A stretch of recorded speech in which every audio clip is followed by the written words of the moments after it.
रात सबके लिए अलग अलग तरह से आती है। किसी के लिए यह आराम करने का बहाना है, तो किसी के लिए कुछ ज्यादा पाने का मौका।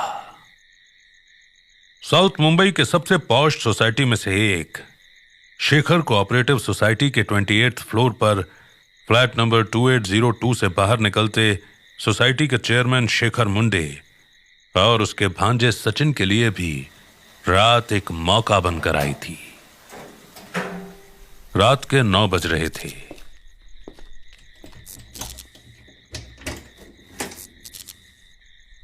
सचिन, अच्छे से देख ले फ्लैट।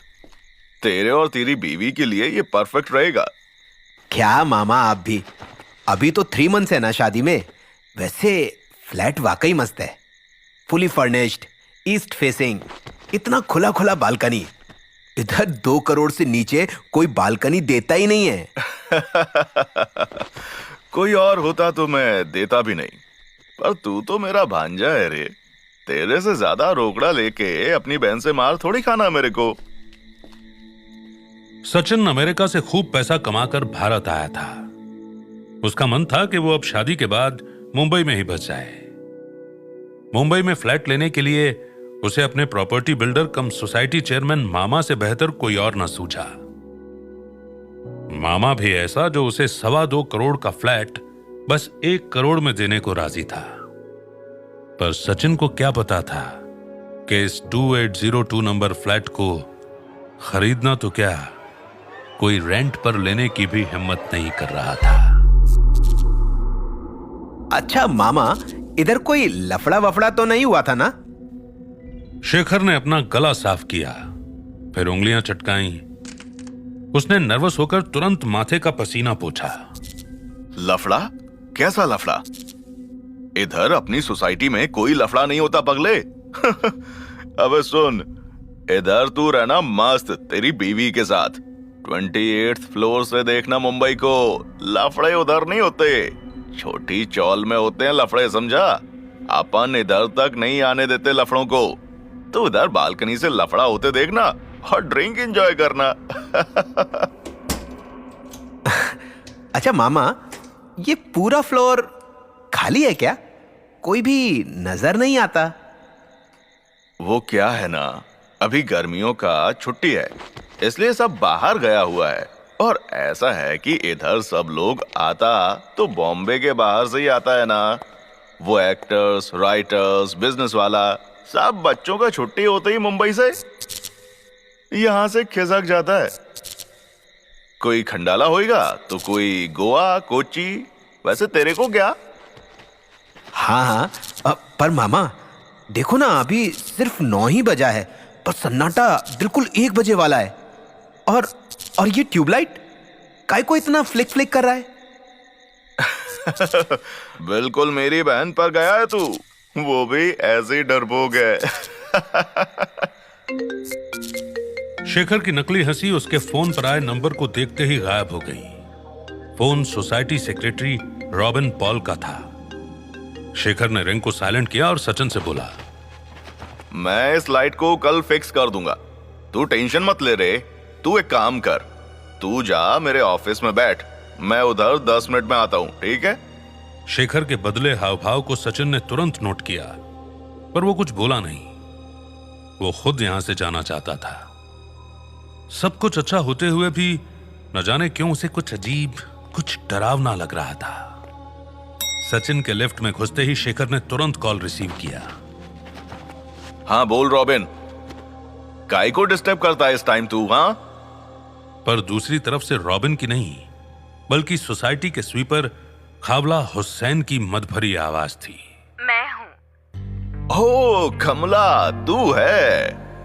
देख, अगर तूने रंडी रोना करने वास्ते कॉल किया ना, तो फिर खावला को ज्यादातर सोसाइटी वाले कमला ही कहकर बुलाते थे। नहीं, मैं मिलना चाहती हूँ। तुम टावर 5A के 28th फ्लोर पर मिल सकते हो, उधर कोई नहीं आता। शेखर के चेहरे पर जीत और हवस की मिलीजुली मुस्कान तैर गई। अरे क्या मस्त इत्तेफाक है, मैं अभी इधर ही है, 28th फ्लोर टावर 5A में। तू बिंदास आ, और सुन, अकेली मत आना। शेखर की खिनौनी हंसी से पूरा फ्लोर गूंज उठा। फोन काटते ही एक अजीब सा ठंडा एहसास शेखर को हुआ। इधर लॉबी में क्या करूंगा? फ्लैट खोलकर आराम से वेट करता हूं। शेखर ने जैसे ही फ्लैट खोला, उस पूरे फ्लोर की लाइट्स जलने बुझने लगी। सर्द हवा का एक और झोंका शेखर के चेहरे से टकराया, पर फिर भी शेखर को अपने माथे पर पसीना आता महसूस हुआ। वो तुरंत लिफ्ट के पास पहुंचा। वहां 3 लिफ्ट मौजूद थी। उसने एक्सप्रेस लिफ्ट का बटन दबाया। उसे वो ऊपर आती दिखी। शेखर से इंतजार करना मुश्किल हो रहा था। अचानक पूरे फ्लोर की लाइट्स ऑफ हो गईं और लिफ्ट की स्क्रीन पर पड़ते हुए नंबर भी गायब हो गए। शेखर के मुंह से आवाज भी नहीं निकल रही थी कि तभी उसे सीढ़ियों के रास्ते किसी के कदमों की आवाज आई। कौन है? वॉचमैन? कमला, तू है क्या? उसी वक्त टावर 3B के 28th फ्लोर पर खड़े महेश अग्रवाल ने देखा कि टावर 5A के टॉप फ्लोर पर लाइट्स फ्लिकर हो रही हैं। फिर अचानक लाइट बंद हो गई। लाइट के फिर ऑन होते ही जो नजारा महेश के सामने आया, उसे देख महेश की रूह कांप गई। वहीं टावर 5A के पीछे 28th फ्लोर पर शेखर को अपने ठीक पीछे कोई महसूस हुआ। उसने तुरंत मोबाइल की लाइट जला ली। उसे कहीं कोई नजर नहीं आया। अचानक लाइट आ गई। शेखर जल्दी से लिफ्ट की तरफ घूमा और उसके ऊपर आने का बेसब्री से इंतजार करने लगा। भाड़ में जाए साली कमला, एक बार यहां से निकल जाऊं फिर बताऊंगा। अचानक अपने पीछे किसी की भारी भारी सांसें लेने की आवाज सुनकर शेखर की हवा खराब हो गई। उसने तय कर लिया था कि वो पलटेगा नहीं, लेकिन फिर लिफ्ट के ऊपर आते नंबर्स अचानक उसे लेटर में चेंज होते दिखाई देने लगे। एक एक लेटर को शेखर बोल बोल कर पढ़ने लगा। ये क्या? लिफ्ट को क्या हो गया? इसमें नंबर की बजाय लेटर्स क्यों आ रहे हैं? HELL? हेल? तभी उसे एहसास हुआ कि कोई खुले हुए फ्लैट की तरफ तेज भागा। शेखर ने डरते डरते उस तरफ झांक कर देखा। उसे कोई नजर नहीं आया। शेखर को लगा ये उसका वहम है, पर वो जैसे ही घूमा, उसके गले पर अचानक से किसी ने दांत गड़ा दिए। शेखर ने मदद बुलाने की बहुत कोशिश की, पर उसके गले से घुटती हुई चीख के अलावा कुछ ना निकला। दूसरी ओर टावर 3B के टॉप फ्लोर पर खड़े महेश ने जब खून का फव्वारा देखा तो वो घबराकर अपनी बालकनी में बेहोश होकर गिर पड़ा।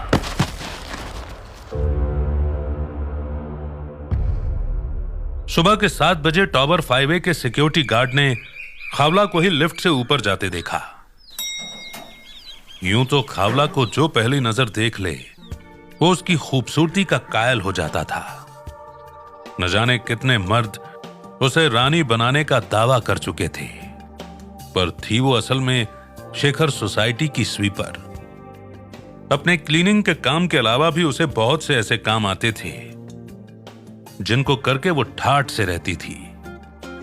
रोज वो सबसे पहले 5A टावर के टॉप फ्लोर से ही गाते गुनगुनाते हुए क्लीनिंग शुरू करती थी, पर आज 28th फ्लोर पर घुसने से पहले ही उसका चेहरा पीला पड़ने लगा था। वो डरते डरते 2802 की तरफ बढ़ी। उसके सामने सोसाइटी चेयरमैन शेखर मुंडे की कटी फटी लाश पड़ी हुई थी। खावला जोर से चिल्लाई और चक्कर खाकर गिर पड़ी। पुलिस वहां तुरंत पहुंच चुकी थी। बांद्रा के सबसे बड़े बिल्डर कम सोसाइटी चेयरमैन का खून हुआ था। यह न्यूज आग की तरह पूरे बॉम्बे में फैल चुकी थी। सोसाइटी के बाकी लोग अपनी अपनी बालकनी पर खड़े होकर यह नजारा देख रहे थे।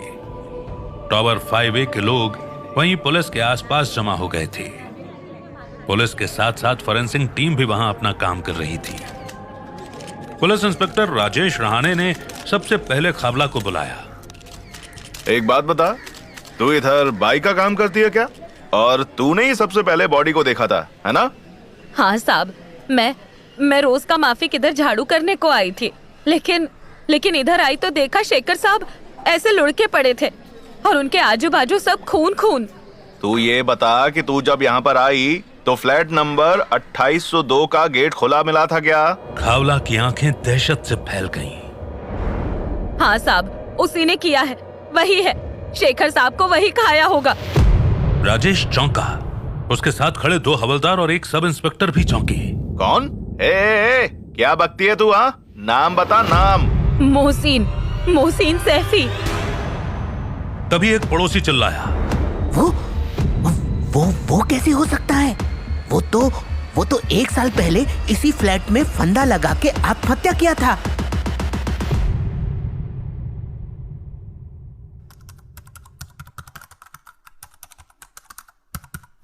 सुबह 7 बजे शेखर सोसाइटी से कोई 20 किलोमीटर दूर कोलाबा में इंडिया की top most crime thriller writers में से एक सौंदर्या मित्तल ये नहीं जानती थी कि उसकी अपनी जिंदगी में ही एक दिल दहला देने वाली मिस्ट्री दस्तक देने वाली है। सौंदर्या सुबह 7 बजे से ही अपनी राइटिंग डेस्क पर बैठी एक नई मर्डर मिस्ट्री लिख रही थी।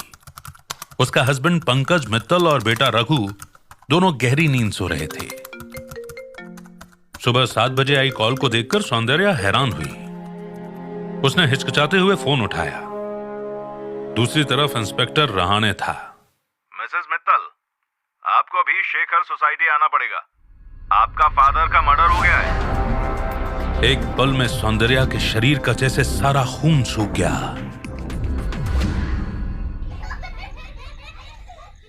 शेखर सोसाइटी में रात 11 बजे खावला पार्क में बैठी बच्चों को खेलता देख रही थी। इसमें उसका 4 साल का बेटा अबराम और 14 साल की बेटी मरियम भी शामिल थे। सुबह से कई पुलिसिये, मीडिया वाले और सोसाइटी के निवासी खावला से एक ही सवाल बार बार पूछ चुके थे, पर खावला ने हर बार एक ही जवाब दिया था। उसने शेखर साहब को ऐसे ही खून के बीच में पड़ा देखा था। इसके अलावा उसे कुछ नहीं पता। वो बच्चों को देख ही रही थी कि अचानक उसे टावर 5B के फ्लैट नंबर 301 से एक आदमी उसकी तरफ इशारा करता दिखाई दिया। ये सोसाइटी सेक्रेटरी रॉबिन पॉल था। दिमाग लेस आदमी को आज भी चैन नहीं है। खावला उठी और टावर 5B की ओर चल दी। अपनी मां को जाता देख अबराम भी उसके पीछे जाने लगा। खावला के जाने के कुछ देर बाद ही टावर 5A के 28th फ्लोर पर कुछ हलचल शुरू हुई। रीम रीम तंत्र भूत बाधा मंत्र, रीम रीम रक्त आहुति, रीम रीम तंत्र भूत बाधा मंत्र, रीम रीम रक्त आहुति। उसी बिल्डिंग के 27th फ्लोर पर एक 8 साल के दुबले पतले बच्चे आदिल ने जब ये अजीब सी आवाजें सुनी तो वो चश्मा साफ करते हुए बिना अपने घर में बोले सीढ़ी के रास्ते से चुपचाप 28th फ्लोर की ओर जाने लगा। आदिल ने देखा कि 10 अजीब से दिखते लोग सर से पांव तक काले कपड़ों में लिपटे 2802 नंबर फ्लैट के आगे मीट का एक बड़ा सा टुकड़ा रख रहे थे। आदिल उन्हें देखकर घबरा गया। तभी अचानक से एक आदमी ने उसे पीछे से दबोच लिया। इससे पहले कि आदिल चीखता, उस आदमी ने उसका मुंह बंद कर दिया। एक 11वां आदमी भी काले कपड़े से ढका हुआ था।